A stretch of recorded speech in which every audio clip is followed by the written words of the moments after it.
contrastan, se diferencian con la inexistencia de políticas de promoción de los afrodescendientes que debían insertarse luego de ser esclavos con todas las dificultades reales y simbólicas que eso significaba en la sociedad civil uruguaya, lo que obviamente generaba una situación de rezago, de imposibilidad y que se explica hoy en los niveles de pobreza que heredamos de aquel entonces. La segunda pregunta. Yes, it is true. There is a contradiction in, like you mentioned, the 19th century. They promote the European immigration, they offer land, and on the contrary, the black population they went into struggles because they could not insert into the general society. And they did not receive any benefit. It really was very difficult. They were marginalized and discriminated. That's the first. Yes, la segunda pregunta, la identidad. Okay. La identidad de los afro-uruguayos es un desafío de construcción hoy. En primer lugar, por eso yo planteaba como primer punto de nuestros desafíos la reivindicación de nuestra identidad, el asumirnos como afrodescendientes y el superar los problemas de autoestima que hemos tenido durante años. En ese proceso, el calificativo de negro, que en Brasil está siendo reivindicado ahora, tiene un componente que para muchos es degradante o trae una carga simbólica descalificante o negativa que quieren dejar atrás, por lo que han desarrollado muchos el concepto de afro-uruguayo, reivindicando el origen cultural africano y su síntesis en nuestro país. A mí en lo personal me gusta hablar de negro afro-uruguayo porque no tengo vergüenza de ser negro, asumirme como tal y reconocerme como un ciudadano uruguayo más descendiente sin duda de África, pero es una cuestión opinable y discutida entre los propios militantes afrodescendientes. Así como el Uruguay está despertando del sueño de ser un país europeo en América y está asumiéndose como un país americano, diverso, rico en sus distintos orígenes, así también los uruguayos negros estamos descubriendo la riqueza de nuestro color de piel y de nuestros antepasados y nuestra cultura. Well, this is just the beginning. It's a new start for the population in Uruguay in general, and particularly, you know, to point that the term negro is not very welcome, but instead prefer to be called Afro-Uruguayan. But in this particular case, talking about Congressman Ortuño, he feels very comfortable for being called negro because he is very proud of the African roots. So this is very new, this idea for the Uruguayan society to see themselves not as a white European society, but is the beginning to accept the African roots inside the society.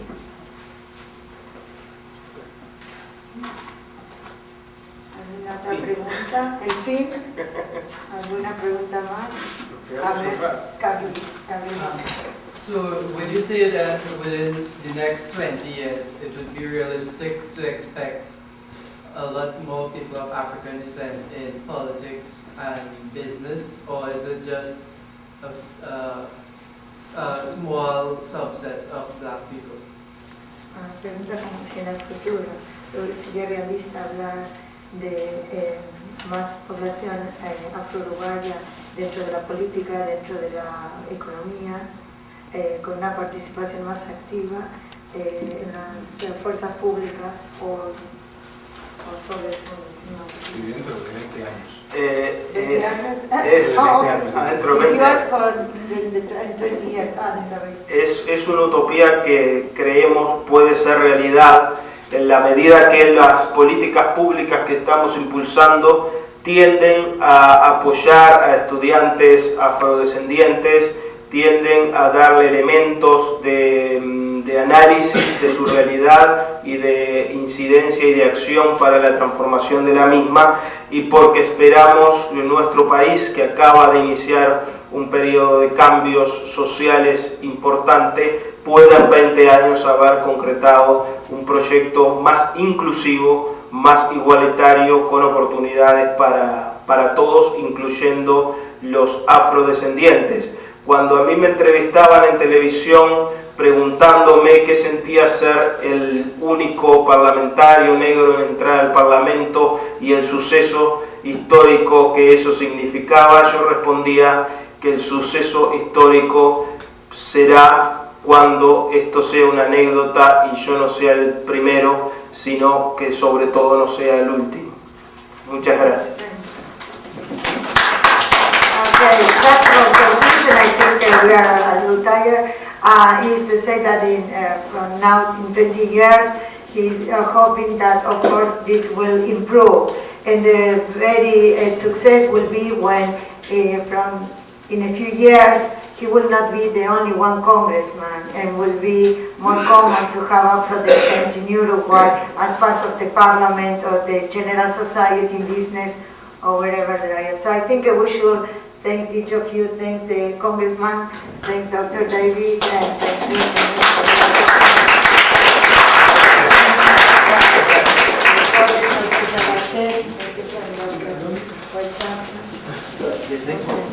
Para la que viene, cuando puedan ver acá.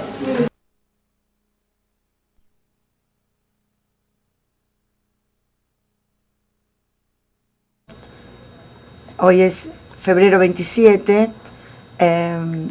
Voy a hacerle una entrevista al diputado, señor profesor Edgardo Ortuño, que es el primer congresista, the first congressman from Uruguay, el primer congresista afro-uruguayo.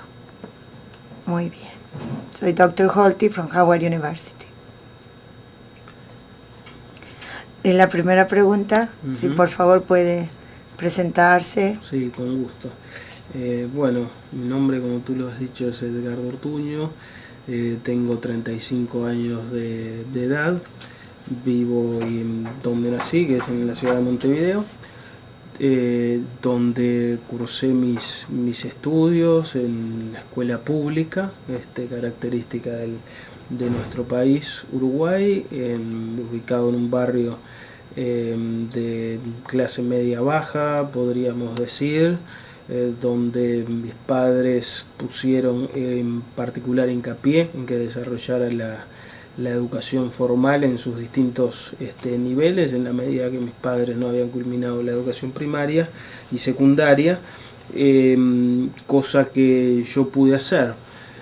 Ya en la educación secundaria, allí en el Liceo Damaso Entrañable del Uruguay, pudimos desarrollar, junto con el gusto por las disciplinas que posteriormente terminé estudiando, un compromiso con algunas temáticas de carácter social que me fueron arrimando a la militancia, ¿no? Ya con 15, 16 años estaba participando en los gremios estudiantiles, y con suerte y gracias a la confianza de mis compañeros empecé a manejarme como dirigente estudiantil o como delegado estudiantil en la secundaria, en quinto, sexto de liceo, donde además tuve la suerte de recibir unas clases muy talentosas de la historia, que junto con esa preocupación por los problemas de los estudiantes y por la situación que vivía Uruguay, ¿verdad?, en la salida de la dictadura militar, por la lucha por la vigencia de los derechos humanos tan violados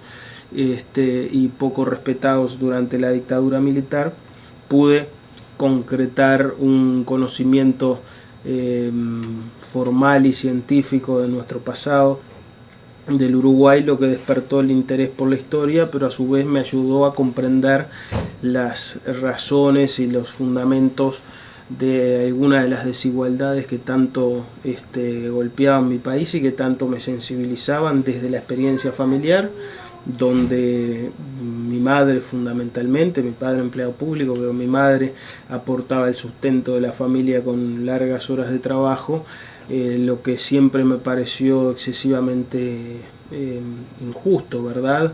En la medida que además de las tareas del trabajo estamos hablando de jornadas de 12, 14, 15 horas de trabajo muy sacrificado, que es lo que nos permitió a mi hermana y a mí seguir adelante con los estudios. Entonces, esa preocupación por esas injusticias sociales, por los temas más políticos, me fueron acercando junto con el conocimiento del pasado de nuestro continente americano, de la historia universal y de la historia de mi país, a un compromiso que se concreta en la voluntad de militar políticamente y de tratar de contribuir a impulsar cambios en el país de todas estas circunstancias. Es así que ya a los 17 años ingreso a la actividad política en la Juventud de la Izquierda Democrática Independiente, posteriormente fundadora de la vertiente artiguista, a la cual todavía hoy pertenezco, y quien me ha dado la responsabilidad y el orgullo, con mucha generosidad, de poder representar a los uruguayos en el Parlamento, ¿no? A donde ingreso por primera vez en el año 2000 como suplente de legislador, en una circunstancia que, además de inscribirse en el proceso de crecimiento constante que por suerte un partido no tradicional como es el Frente Amplio, distinto a los partidos históricos, blanco y colorado, ¿verdad?, fundacionales desde el siglo XIX en el país. El Frente Amplio es recién fundado en 1971, o sea que tiene prácticamente mi edad, 30 y pocos años. Además de inscribirse en ese proceso de crecimiento electoral de la izquierda como fuerza alternativa, también termina siendo un catalizador de los movimientos y las demandas a favor de mayores niveles de integración social y de equidad racial, poniendo de manifiesto las consecuencias de los fenómenos de las distintas manifestaciones del racismo en nuestra sociedad, coincidente con la emergencia de organizaciones sociales que vienen a renovar las organizaciones del movimiento negro en Uruguay, como la organización Mundo Afro, Centro Cultural para la Paz y la Integración, ADECAU, que trabaja por la cultura afrodescendiente, igual que Africanía, Axun y otras organizaciones, que al denunciar la situación de vida de la población afrodescendiente, pone sobre el discurso público y sobre la agenda el debate sobre la necesidad de mejorar y de posibilitar el acceso a niveles sociales de mayor relevancia que los que hasta ahora ha venido quedando relegado para la población afrodescendiente. En ese contexto, entonces, mi llegada al Parlamento genera una circunstancia de puesta sobre la agenda pública a nivel de los medios masivos de comunicación, pero también a nivel de algunas organizaciones de base, el hecho de que existiera un parlamentario negro por primera vez o después de mucho tiempo en la vida del país, evidenciando o ejemplificando la postergación de la población de origen africano en el Uruguay, ¿no?, de la población negra, por lo general asociada en un imaginario colectivo que consciente o inconscientemente por esto es discriminador desde mi punto de vista, asociado a las tareas de menor calificación, las tareas manuales, que en algunos casos incluso es muy fuerte, ¿no? Cuando hablamos de que la mitad de las mujeres negras se desempeñan en el servicio doméstico, estamos hablando de esa herencia de el rezago de las poblaciones negras como consecuencia de la experiencia bastante desgraciada de la esclavitud, ¿verdad? Que tanto marcó a nuestra población, y que al no haber habido medidas reparatorias o políticas de reinserción a la sociedad, una vez abolida la esclavitud, no lograron esos aspectos legales de abolición mejorar y revertir la situación real de vida de aquellas poblaciones ayer esclavas, luego liberadas, pero de alguna manera relegadas a los aspectos y a las tareas menor remuneradas y menor consideradas en la sociedad, lo que sin duda fue, desde mi punto de vista, nutriendo una concepción o un estado de cosas que responde a lógicas claramente de discriminación racial, ¿verdad? Una suerte de división de roles en la sociedad. Podríamos puntualizar, la sí. discriminación se manifiesta a través de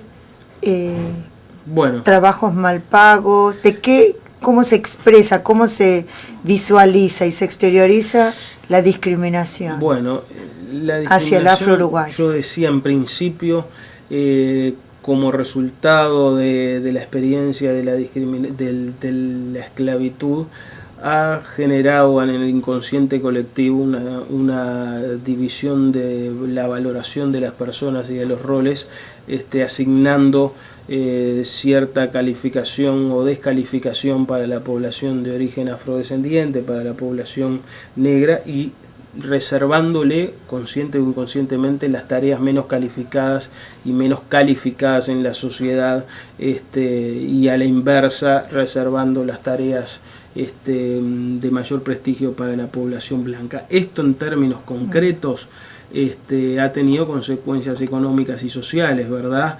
Expresado ya no en la cuestión teórica de la subvaloración o la estigmatización del negro como inferior, sino en la distribución de las tareas en la sociedad. Hoy hablábamos de la población altísima de mujeres en trabajo del servicio doméstico.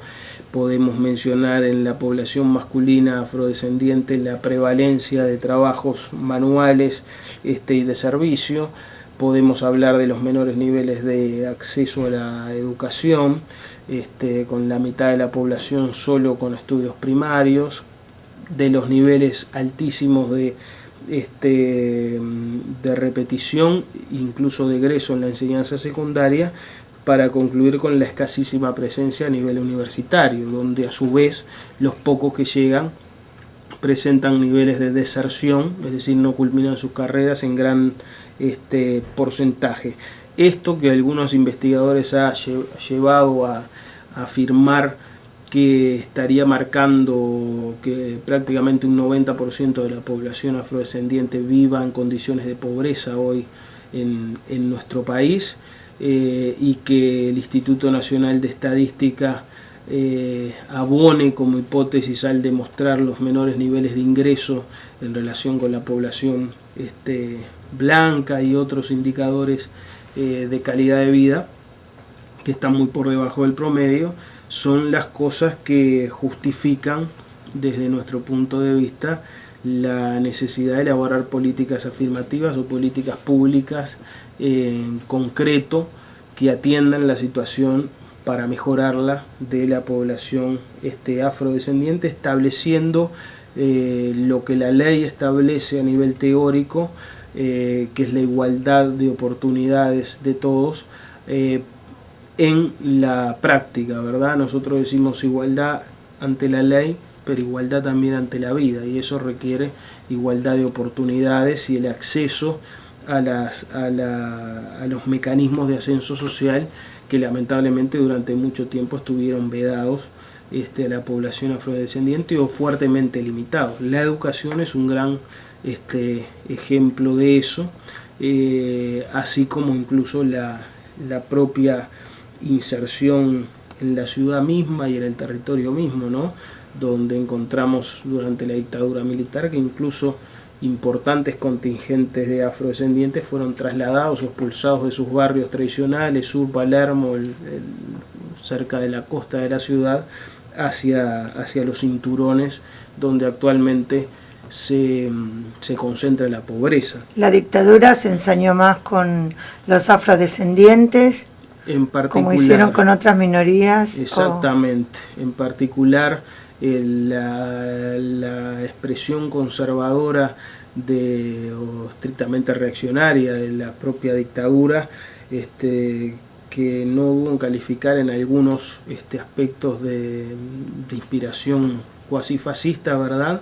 Así como reprimió a quienes pensaban diferentes al régimen, o incluso en materia de orientación política en general, también reprimió particularmente a las minorías y a quienes por una razón u otra eran de distintas religiones. Las umbandistas fueron muy perseguidas, o distintas religiones, o distintas procedencias y religiones, como el caso de los judíos, y en particular la situación de los afro-uruguayos, de la gente negra que fue literalmente expulsada de los conventillos y de los lugares tradicionales donde habitaban la ciudad, de modo de poder volcar al mercado inmobiliario, a medida que estas zonas se habían revalorizado, las casa habitación, los conventillos, los nucleamientos que antes eran habitados por los afro-uruguayos.